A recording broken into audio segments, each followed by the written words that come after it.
napikon ang ilang senator judges sa anilay templated na sagot ng testigong si Gina Acosta kaugnay ng confidential funds ni Vice President Sara Duterte. Naiyak naman si Acosta nang maging personal na ang itinanong sa kanya. Sa frontline ng balitang yan, si Marian Enriquez. I'm sorry to each one of you. I'm sorry po. Kalagitnaan ng pagtatanong ng Senator Judges sa testigong si Gina Acosta, ang dating Special Disbursing Officer ni Vice President Sara Duterte, naiyak si Acosta. Panay din ang kanyang sorry sa loob ng impeachment court. Bago ang eksenang yan, si Senator Judge Amy Marcos ang nagtatanong. May pagkakataon ba na hinawakan yung pera ni VP Sara? Wala, ma'am.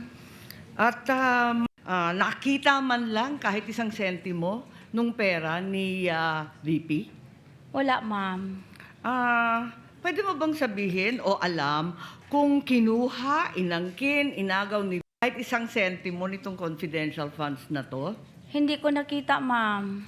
Sa huling tanong ni Senator Judge Amy, dito na naging emosyonal ang testigo. Kumusta yung asawa ninyo na binisita ninyo? Alam ko, undergoing treatment sa Davao. I'm sorry. I'm sorry also, pinagdadasal Pakaila ko, namin ma'am. siya. I'm sorry. Kaya pinainom muna ng tubig si Acosta bago ipagpatuloy ang susunod na pagtatanong. Bago ang eksenang yan, tila napikon naman ang ilang senator judges sa mga anilay paulit-ulit na sagot ni Acosta. Gaya na lang ni Senator Judge Tito Soto na tinatanong kung paano naisagawa ng Office of the Vice President ang 132 activities nationwide gamit ang confidential funds in 11 days. Hindi ko yan masabi lang. Si Colonel La Chica po, ay siya po ang itinalaga na security officer, Your Honor, ng Office of the Vice President. Ay siya po ang aming commanding chief, Your Honor, for the BPSPG, Your Honor. Ayoko na marinig yung template, Mr. President. Thank you. Si Senator Judge Ping Lacson naman dismayado rin kung paano sumagot si Acosta sa usapin ng mga resibo. Sa oras ko, sige, maraming salamat. Wala akong makuha sagot. Habang si Senator Judge Raffy Tulfo, pinapili si Acosta. Siya raw ba ay smart, average o stupid? Sagot ni Acosta, average lang siya. Kaya ipinunto ni Senator Raffy, nag-react ba siya sa mga pangalan ng resibo sa Confi funds? So if you're a normal or average person, papalag ka na naman. Teka muna, Colonel, bakit ganito? Bastusan na to, lokohan to. Yung iba-ibang mga pangalan pero isa lang po yung pirma. Hindi ko nagtaka. At ang sagot naman niya sa akin, Ma'am Gina, those are sensitive information, Ma'am Gina. At saka, in nature po yun. Welta pa ni Senator Raffy, You're stupid in the name of blind loyalty. Po yun. Naging stupido kayo sa ngalan ng isang tinatawag na blind loyalty. Nakapikit kung ano yung sinasabi sa iyo ng nakakataas, sinusunod mo na lang. Stupido ka pa rin, pero in the name of blind loyalty. Would you agree? Dili ko maintindihan, Your Honor. I'm sorry. nang si Presiding Officer Cheese Escudero naman ang nagtanong, nagpaikot-ikot ang sagutan.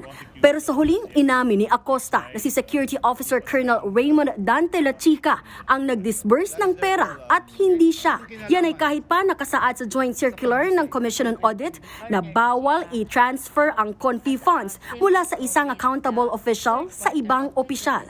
Implementation na kanina nyo pa po sinasabi, kasama sa pag-implement ang pag-disburse ng pera. Kaya nag-implement na siya, Your Honor. Di ko na alam, Your Honor, kung paano po niya ang mga tao, Your Honor. Hindi ko po tinatanong kung paano niya binayaran. Ang sinasabi ko po, siya yung nagbayad ng pera, siya yung nag-disburse ng pera sa iba't ibang pinagbigyan niya. Walang napunta sa kanya. Siya po ang nagbayad, Your Honor. Walang napunta sa kanya. Sa kauna-unahang interjection, kinumpronta naman ni Senator Lito Lapid si Acosta. Kaugnayan sa kaapelyido niyang si John A. Lapid na tumanggap umano ng Confi funds. Sabi po kasi ng tatay ko, basta Lapid kamag-anak ko. Your Honor, yung mga documents po na yan ay galing po sa security officer, Your Honor, na si Colonel La Chica, Your Honor. Itinalaga po ni Vice President, Your Honor. Kaya po ako, nag-rely po ako, Your Honor. sa kanya. Ganyan din ang tanong ni Senator Risa Hontiveros na may kaapelyidong Clarice Hontiveros. Isa pang napansin niya, coincidence lang daw ba na natanggap nito ang bayad sa parehong petsa ng kaarawan ng senadora? Sagot ni Acosta, sinabi raw ni La Chica na confidential in nature ang impormasyong ito. Kaya heto ang mabigat na tanong ng senadora. Okay lang ba sa inyo na kayo ang mapaparusahan sa desisyon ng iba? Kasi ako po ang accountable officer, ma'am.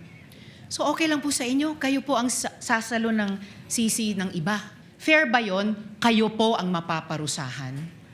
Alam ko po, ma'am, na alam po ni Ma'am Vice President Sara Duterte ang ginagawa niya.